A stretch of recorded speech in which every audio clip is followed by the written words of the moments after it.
you know, my struggle is reflected in every single one of those notes on the drum set. And I think the moment you quantize those notes, it takes the struggle away. And I don't want the struggle to be taken away. I want to be able to look back on it.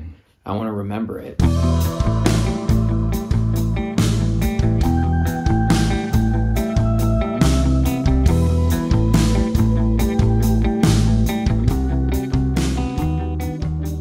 But dude, it just blew my mind. Like, it really just is an environment that's 100% conducive to just like growth in the best way for everybody involved. When I got this stack of note cards from people that I'd never met before, and I think one of the first songs I played, it was probably like a downer, dude. I probably just came like right out of the gate with some sad shit. But then I just got like these messages from people that I'd not spoken to, and it was so uplifting and so fucking beautiful, and like, oh, it just gets me so stoked thinking about it, man. Because, like, that's what music's all about. It's about just, like, sharing in the human condition. Yeah, so, I mean, just clean power to every pedal. So if you're running, you know, you can daisy chain. And daisy chain is just using, you know, one power supply to power multiple pedals as long as the power requirements all work. And that's not a problem with, like, analog stuff. Analog circuitry, it's all good. But then when you get into some digital pedals, so, like, that's digital, those are digital, that's digital, that's digital, that's digital, that's digital, and you mix those with analog pedals, just running everything on its own power supply, it just gives it a little bit cleaner sound. You're gonna get a lower noise floor, dude, so, like, you can fucking shred quieter.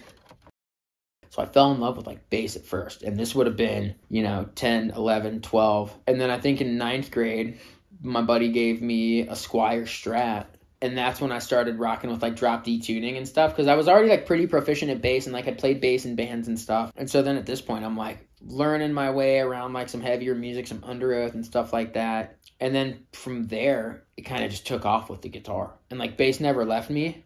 You know, but when I was like 19, 20, I cycled back to piano, and I taught myself how to play piano and just like really took my time with it and wrote a lot of songs just on piano. And then that transferred over into learning how to augment different like synth part for like electronic music production. I always just did everything by ear, and I would just sit and like hammer it out until I'm like, okay, yeah, that sounds good. Let's go, dude. Hell yeah.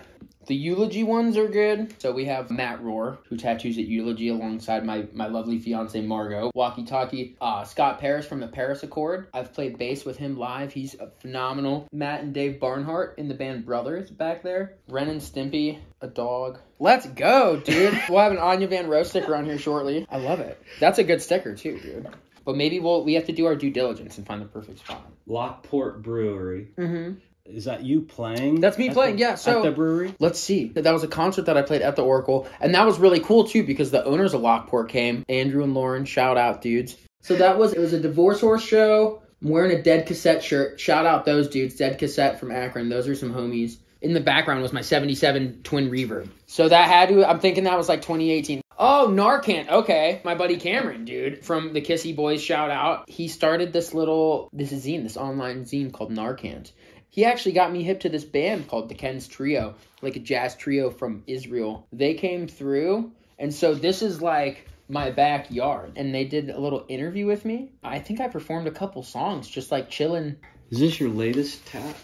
Matt Rohr did that a couple weeks ago. But like when I was growing up, man, I always fucking hated how pale I was. Like, it lowered my self-esteem, you know? Because I would always just get sunburned, and everybody would call me albino, and I let that get to me. But then I got my first color tattoo, and all those years of, like, not enjoying being pale just went right out the window. Because now, all my tattoos look fucking way better than everybody else's, and all my color pops a lot because I'm so pale. And so it's like, I'm stoked on it now, dude. I still gotta rock, like, the SPF 4000, but it's like... Whatever, at least my tattoos look sweet. Deluxe compressor, simple EQ, cutting some mid gain, boosting some high gain. That's going into like an Ampeg SVT4 Pro. But you like...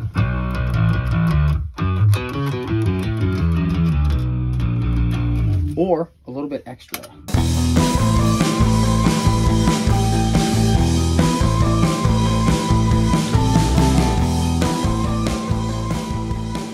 Where did your writing take that turn where you went, wow, this is what I want to do. This is the kind of music I want to write?